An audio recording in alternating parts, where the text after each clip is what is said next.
Bonjour tout le monde.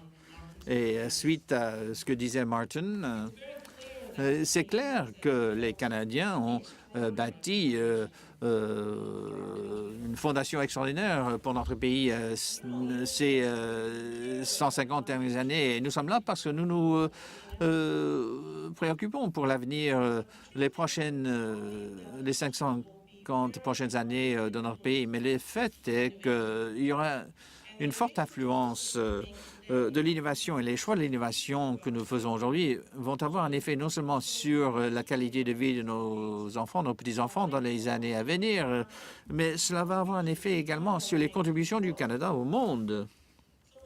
Alors, pourquoi parler tellement d'innovation?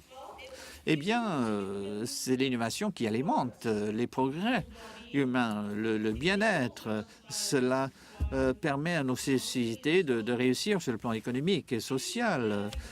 C'est la boîte à outils de l'humanité. En fait, c'est le seul boîte à outils de l'humanité pour faire face aux défis difficiles que nous ne pouvons pas réussir individuellement ou résoudre individuellement. Et nous avons pas mal de défis de cette sorte. Mais pourquoi parler d'innovation dans le contexte de 2017? Eh bien, parce que l'innovation, c'est la tâche qui reste à accomplir au Canada. Nous savons que nous comptons trop sur les secteurs ressources premières et sur l'industrie. Et nous savons que le monde est en transformation. Il faut renforcer donc l'économie du savoir. Et tous les pays se concentrent sur cette même tâche.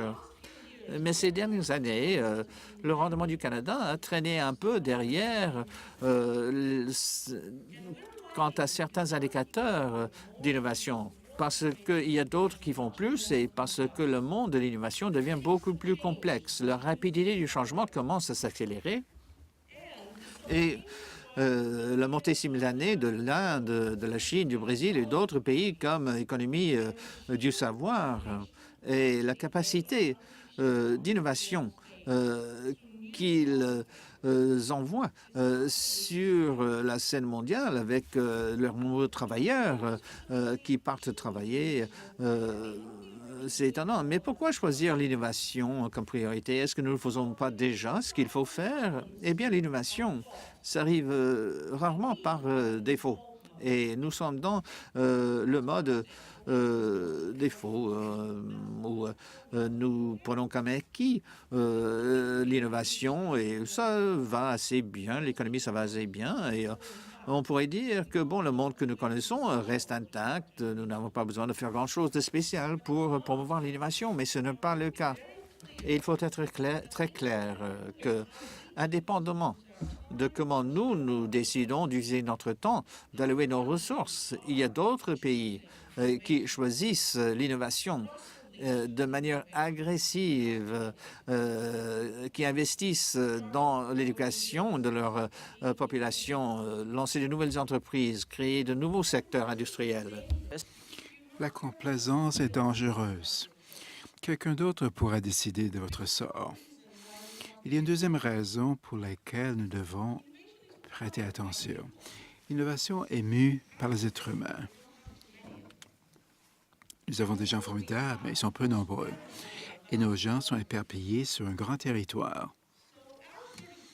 Donc, nos 33 millions d'habitants ne peuvent pas vraiment rivaliser avec 300 millions d'Américains ou les milliards en Chine ou en Inde.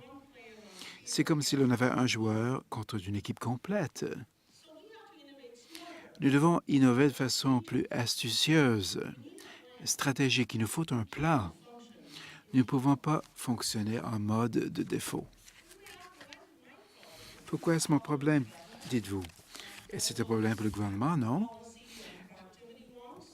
Tous ces experts de politique, de productivité, des spécialistes, des scientifiques peut-être? Non, c'est trop important pour laisser cela entre leurs mains. L'innovation touche toutes les facettes de la vie, de tout le monde. Il n'y a pas de panacée. Il n'y a pas de raccourci de science ou de politique. L'innovation est alimentée dans des écosystèmes, dans des collectivités dynamiques qui privilégient l'entrepreneuriat. Nous sommes ces collectivités interconnectées. Les écosystèmes doivent faire un lien entre l'actif local et ce qui arrive à l'échelle mondiale. Il faut que ce soit pertinent et à jour face aux tendances actuelles, car le monde se rassemble dans ces marchés mondiaux. Dans les nouvelles technologies, les désastres, les problèmes à la bourse, le talent, l'argent très mobile se déplacent constamment et ça change le paysage de l'innovation. Il n'y a aucune façon pour nous d'éviter ces complexités. Ça, c'est la malédiction et l'occasion que présente notre monde interconnecté. Mais ce que les gens ailleurs s'occupent du Canada, nous n'avons que 2 de la population mondiale. Absolument. Parfois, le monde a des attentes plus élevées que nous-mêmes par rapport au Canada. Depuis 150 ans, nous avons beaucoup contribué à l'innovation du monde. Premier téléphone, des percées dans la radio, la télévision, le vaccin, le pablum, l'insuline, le stimulateur cardiaque, rayonnement au cobalt contre le cancer, des processus nouveaux dans l'industrie minière, le maintien de la paix, le développement de première enfance, Winnie the Pooh, etc.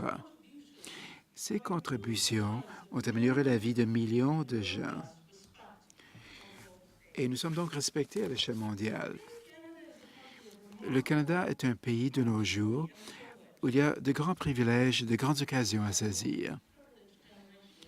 Nous sommes la génération la plus privilégiée de Canadiens. Le monde a besoin que nous fassions plus avec ce que nous avons reçu et avec ce que nos prédécesseurs ont créé. Au cours des 50 prochaines années, le travail très important d'innovation se fera quand nous nous rassemblerons en tant que citoyens du monde en attaquant ces problèmes réfractaires, changement de climat, pauvreté des enfants, santé mondiale. Vu leur complexité, et comment résoudre tel problème? Résoudre ces problèmes exigera des coalitions nouvelles dans la science, les arts, la culture, les affaires, les gouvernements, la société civile, de travers le pays et à l'étranger. Il faudra des coalitions qui partagent une vision pour commencer à savoir trouver des solutions à ces problèmes, des solutions qui intéressent le Canada, des solutions qui intéresseront le monde entier. Ce ne sera pas facile, mais le monde a besoin d'une telle innovation. Je suis convaincu que les Canadiens pourraient bien contribuer à cet effort. Pourquoi? Nous sommes excellents dans bien des domaines. Nous avons un bassin remarquable de gens doués. Nous avons une longue tradition de créer des collectivités débrouillardes.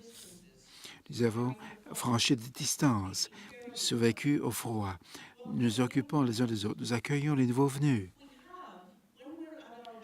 À notre mieux, nous avons une puissance douce sur la scène mondiale. Enfin, que veut dire choisir l'innovation en 2017? Même si l'innovation porte sur l'économie, la productivité, etc., dit-on, mais l'innovation part de notre identité canadienne au XXIe siècle. L'innovation veut dire quoi? Une innovation qui crée une valeur. On en parle souvent dans la Harvard Business Review. Une valeur pour qui, au juste? À l'orée de 2017, qu'est-ce que nous valorisons dans nos familles, nos collectivités, notre pays? Ce que nous valorisons attire notre énergie, nos talents, nos espoirs. Et ce serait possible pour nous de créer un avenir souhaité. Nous sommes tous innovateurs. Si nous avons à cœur l'éducation de nos enfants, créons des plateformes nouvelles d'éducation pour nos enfants et le monde. Si nous voulons passer du temps avec nos parents, mettons au point les meilleures solutions pour le vieillissement dans la santé. Ici, en sachant que le reste du monde a besoin de telles solutions aussi. La plupart des Canadiens vivent dans une ville, des villes. Créons donc des villes dynamiques, productives, créatives, efficaces, intelligentes, tolérantes, écologiques. Ce serait une contribution magnifique à la qualité de vie des Canadiens et notre planète de plus en plus urbanisée, encombrée et chaude. L'innovation lance un défi à notre courage. Il faut du temps pour que les conséquences soient ressenties, au plan positif ou négatif. Les délais sont bien plus longs que le mandat d'un politicien ou d'une carrière d'un chef de direction, PDG, ou même une vie humaine. Il y a un peu plus de 50 ans, on a découvert à Toronto les cellules souches.